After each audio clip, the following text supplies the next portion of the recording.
بس کے دشوار ہے ہر کام کا آساں ہونا، آدمی کو بھی میسر نہیں انسان ہونا۔ السلام علیکم ناظرین، جیسا کہ آپ کو معلوم ہی ہوگا کہ اس سے پچھلی ویڈیو میں اس غزل کے چند ابتدائی اشعار کی تشریح کی جا چکی ہے اور ابھی اس غزل کے کچھ اشعار باقی ہیں۔ ویڈیو کی طوالت کی وجہ سے آپ سے وعدہ کیا تھا کہ باقی ماندہ اشعار کی تشریح اگلی ویڈیو میں، چنانچہ اسی وعدے کو ایفا کرتے ہوئے آپ کی خدمت میں ایک بار پھر حاضر ہوں۔ چنانچہ باقی ماندہ اشعار میں پہلا شعر ہے: لے گئے خاک میں ہم داغ تمنائے نشاط، تو ہو اور آپ صد رنگ گلستاں ہونا۔ تو پہلے مشکل الفاظ کے معنی: لے گئے خاک میں ہم، خاک مٹی کو کہتے ہیں، زمین، داغ تمنائے نشاط، تو یہ ایک مرکب اضافی ہے۔ تو آئیں اس کا پہلے سادے الفاظ میں ترجمہ سمجھ لیں۔ داغ تمنائے نشاط، نشاط کہتے ہیں خوشی کو، مسرت کو، تمنا داغ داغ، یعنی خوشی کی تمنا کا داغ۔ مطلب کیا ہوا؟ مطلب یہ ہوا کہ زندگی بھر ہم نے یہ تمنا کی کہ کاش ہم بھی خوش و خرم رہیں، کاش ہم بھی وصل سے لطف اندوز ہوں، کاش ہمارا وقت بھی جو ہے وہ اچھا گزرے۔ لیکن ہوا کیا؟ ہوا اس کے برعکس کہ ساری زندگی جو ہے وہ گریہ زاری میں کٹی، ہجر میں گئی، اور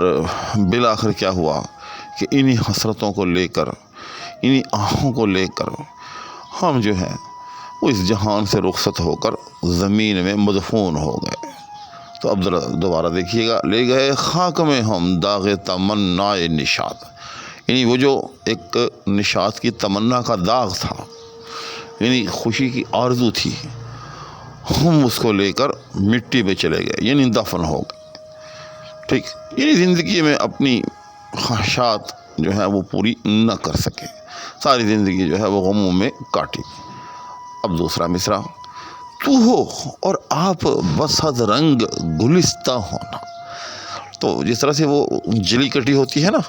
تو غالب جو ہے اب اپنے محبوب کو اسی انداز میں، جلے کٹے انداز میں کہہ رہا ہے کہ تو ہو، چونکہ اب ہم تو ہے نہیں تیری دنیا میں، اس زمین میں،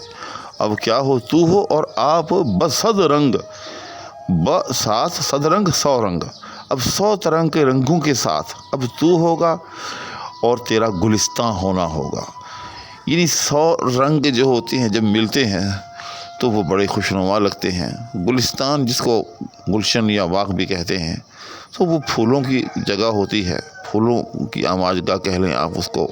پھولوں کا مرکز کہہ لیں۔ تو اس میں طرح طرح کے جب پھول کھلتے ہیں، طرح طرح کے پھول جو ہیں جب نظر آ رہے ہوتے ہیں، تو اس سے گلستان کا ماحول جو ہے وہ بڑا خوشنما لگتا ہے۔ غالب کہتا ہے کہ تو ہو اور آپ بصد رنگ گلستاں ہونا، کہ اب تیری کیفیت کیا ہوگی کہ اب تیری جان چھوٹ گئی مجھ سے، اب تو جو ہے اپنے رقیبوں سے، یعنی میرے رقیبوں سے ملنے کے لیے آزاد ہو گیا، لہذا اب تو کیا ہے؟ اب تو رنگ رلیاں منا۔ تو ہو اور آپ بصد رنگ، اب 100 طرح کے رنگوں کے ساتھ تو اب ایسے لہک، ایسے چمک دمک کہ جس طرح سے کوئی گلستان ہوتا ہے۔ مطلب یہ ہوا کہ میں اب تیرے راستے کا پتھر، تیرے راستے کی دیوار نہیں رہا، اب تیرا جیسے جی چاہے میرے رقیبوں کے ساتھ اور اپنے احباب کے ساتھ تو رنگ رلیاں منا، خوش باش رہے۔ چنانچہ یہ ہوا پہلا شعر۔ اب اس کے بعد اگلا شعر ہے: عشرت پارہ دل زخم تمنا کھانا، لذت ریش جگر غر کے نمکداں ہونا۔ تو پہلے اس کے مشکل الفاظ کے معنی: عشرت کہتے ہیں آرام کو، سکون کو، عیش کو۔ عشرت پارہ دل، پارہ کہتے ہیں ٹکڑے کو، یہ جو دل کا ٹکڑا ہے اس کی عیش اس میں ہے کہ زخم تمنا کھانا، کہ یہ تمنا کا زخم کھائے۔ یعنی دل جو ہے کسی بھی معتدل شخص کا، کسی بھی صحت مند ذہن کا، وہ یہ چاہتا ہے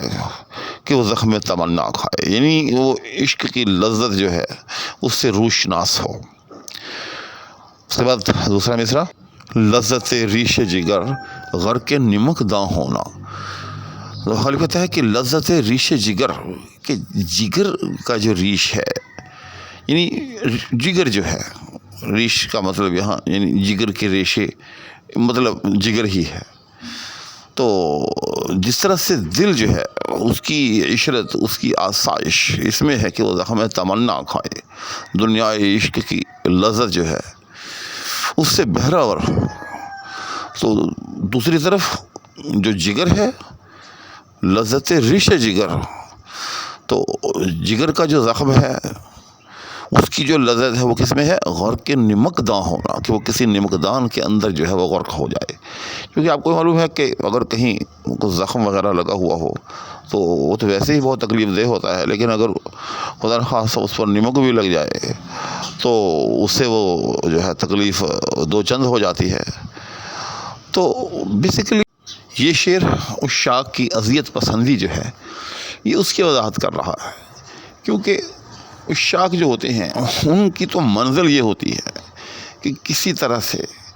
محبوب اور معشوق کے ہاتھوں جو ہے ان کی جان چلی جائے، ان کے ہاتھوں موت کے گھاٹ اتار دیا جائے۔ چنانچہ غالب نے اس شعر میں اور بطور خاص اس شعر کے دوسرے مصرے میں عشاق کی اسی اذیت پسندی کی طرف جو ہے وہ اشارہ کیا ہے۔ اس کے بعد اگلا شعر ہے کہ میرے قتل کے بعد اس نے جفا سے توبہ، ہائے زود پشیماں کا پشیماں ہونا۔ چنانچہ اس شعر کو بلا تکلف بیت الغزل قرار دیا جا سکتا ہے، اور یہ شعر غالب کے چند بہت بڑے اشعار میں سے ہے، اور یہ وہ شعر ہے کہ جس کا اکثر و بیشتر جو ہے گفتگو کے اندر حوالہ دیا جاتا ہے۔ چنانچہ آپ اس کی تشریح کرتے ہیں کہ میرے قتل کے بعد اس نے جفا سے توبہ، ہائے اس زود پشیماں کا پشیماں ہونا۔ چنانچہ اس شعر کو سمجھنے کے لیے اس کے دوسرے مصرے میں جو زود پشیماں کا لفظ ہے، بس یہی ایک قدر مشکل لفظ ہے۔ زود فارسی میں جلدی کو کہتے ہیں، زود پشیماں یعنی بہت جلد پشیماں ہونے والا۔ تو غالب نے بڑی خوبصورتی کے ساتھ جو ہے اس شعر میں طنز کیا ہے اپنے محبوب پر، کہ سنا ہے کہ وہ بہت جلد جو ہے پشیمان ہو رہا ہے مجھ کو قتل کر کے،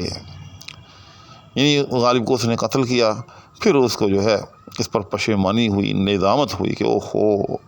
تو غالب کہتا ہے کہ میرے قتل کے بعد اس نے جفا سے توبہ، کہ جب مجھے قتل کر چکا تو اب وہ جفا سے توبہ کر رہا ہے کہ ہائے ہائے ہائے آئندہ میں جو ہے وہ کسی کے ساتھ جفا نہیں کروں گا۔ ہائے زود پشیماں کا پشیماں ہونا، کہ اس جلد پشیماں ہونے والے کی پشیمانی کے کیا کہنے۔ ظاہر ہے جب غالب کو اس نے قتل کر دیا، اب وہ بھلے توبہ کرے کہ میں آئندہ کسی کو قتل نہیں کروں گا، تو غالب کو تو زندگی جو ہے واپس نہیں ملنے والی، غالب تو موت کے گھاٹ اتر گئے، تو اب اس کی پشیمانی کا غالب کو کیا فائدہ۔ تو یہ شعر جو ہے اس طرح سے اس ریفرنس میں عام طور پر استعمال کیا جاتا ہے کہ جب کوئی آدمی جو ہے کسی کا کوئی نقصان کر دے اور نقصان کرنے کے بعد جو ہے پھر وہ معذرت کرے اور اس طرح کی گفتگو کرے کہ سوری، تو بھائی پھر سوری کا کیا فائدہ جب آپ نے ایک ایسا ارریکوریبل جو ہے ایسا نقصان کر دیا کسی کا کہ جو نان ریٹرنیبل ہو، جس کو جو ہے آپ لوٹا نہ سکیں، جس کی آپ جو ہے وہ تلافی نہ کر جو ہے وہ نہ کر سکیں۔ تو اس طرح سے غالب نے بڑی خوبصورتی کے ساتھ اس شعر کے اندر جو ہے وہ محبوب پر جو ہے اپنے معشوق پر جو ہے وہ طنز کیا ہے۔ اس کے بعد اس غزل کا مقطع ہے کہ حیف اس چار گرا کپڑے کی قسمت غالب، جس کی قسمت میں ہو عاشق کا غریباں ہونا۔ تو یہ شعر بھی جیسا کہ اپنے الفاظ سے ظاہر ہے بہت زود فہم شعر ہے، فوراً سمجھ میں آنے والا شعر ہے، لیکن کمال کا نشتر چلایا ہے غالب نے، اور کہتا ہے کہ حیف اس چار گرا کپڑے کی قسمت غالب، کہ ہائے وہ چار گرا کپڑا جو کہ گریبان میں ہو اور عاشق کے گریبان میں ہو، اس کی قسمت پر افسوس ہی کیا جا سکتا ہے، جس کی قسمت میں ہو عاشق کا غریباں ہونا۔ کیوں افسوس کیا جا سکتا ہے کہ عاشق جو ہے حالت جنون میں اس کو ہر وقت پھاڑتا رہے۔ اگر وہی کپڑا جو ہے بجائے غریبان عاشق کا غریبان ہونے کے کسی اور شخص کا غریبان ہوتا یا کسی اور شخص کے لباس میں مستعمل ہوتا، تو اس کو اس پھٹنے کی جو ہے اذیت، اس کپڑے کو ایک طرح سے اگر ہم اس کو متمثل کریں، اس کو ہم جو ہے زندہ کے قائم مقام کریں تو اس بیچارے کپڑے کو اس اذیت سے تو خلو خلاصی ملی رہتی، لیکن وہ بیچارہ کپڑا جو ہے بدبختی سے بدقسمتی سے وہ عاشق کا گریبان بن گیا۔ تو جب عاشق کا گریبان بن گیا تو عاشق کے ہاتھ تو حالت جنون میں ہر وقت جو ہے اس تک پہنچتے رہیں گے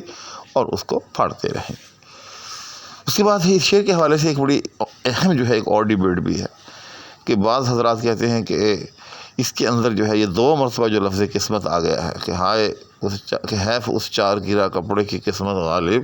اس کی قسمت میں ہو عاشق کا غریباں ہونا، تو 2 مرتبہ جو ہے قسمت کا لفظ جو ہے یہ تکرار ہے، اور اس سے جو ہے شعر جو ہے وہ پایہ فساد سے جو ہے وہ گر گیا ہے۔ لیکن میں اس طرز فکر سے متفق نہیں ہوں، کیونکہ تکرار ہر جگہ جو ہے وہ کلام کو پایہ فساد سے نہیں گراتی، بلکہ بسا اوقات ایک تکرار جو ہوتی ہے ایسی ہوتی ہے جو معانی کے اندر جو ہے وہ شدت پیدا کرتی ہے، معانی کے اندر زور پیدا کرتی ہے، جس سے کلام جو ہے وہ اور زیادہ جو ہے وہ نکھر کر آ جاتا ہے۔ تو اب اس شعر کے اندر جو مرکزی موضوع ہے غالب کا وہ ہے ہی اس چار گرا کپڑے کی جو ہے وہ بدبختی، یہ اس کی قسمت کا رونا رونا ہے غالب نے۔ تو اس لیے اس پر فوکس کرتے ہوئے، اس کو یوں سمجھے کہ پن پوائنٹ کرتے ہوئے غالب نے لفظ قسمت جو ہے اس کو 2 بار جو ہے وہ شعر میں مذکور کیا کہ حیف اس چار گرا کپڑے کی قسمت غالب، اس کی قسمت میں ہو عاشق کا غریباں ہونا۔ تو اس طرح سے اس کپڑے کی جو قسمت کا برا پن ہے تو وہ اور زیادہ جو ہے وہ واضح ہو گیا اس تکرار کے ساتھ۔ تو آج یہ غالب کی انتہائی پیاری اور مشہور غزل جو ہے وہ تمام ہوئی۔ امید ہے کہ احباب کو جو ہے کسی نہ کسی درجے میں میری اس ویڈیو کا بھی فائدہ ہوا ہوگا، اس التماس کے ساتھ کہ اگر آپ اس چینل پر نئے ہیں اور آپ اسے کسی نہ کسی درجے میں استفادہ کر رہے ہیں تو پھر یہ آپ کا ایک طرح سے اخلاقی یوں سمجھیں کہ چلیں فریضہ نہ سے ہی ہم میں اس کے لیے نرم سے نرم الفاظ تقاضا استعمال کر لیتا ہوں، تو پھر یہ ایک طرح سے ایک گنا اخلاقی تقاضا تو ضرور ہے کہ اس کو سبسکرائب بھی کر دیں، نیز اس طرح کی اور ویڈیوز کو بھی اور اس کو بھی لائک بھی کر دیں اور آگے سے آگے شیئر بھی کر دیں۔ اسی کے ساتھ دعاؤں کی درخواست کے ہمراہ اجازت چاہوں گا، اپنا خیال رکھیے گا، اللہ حافظ۔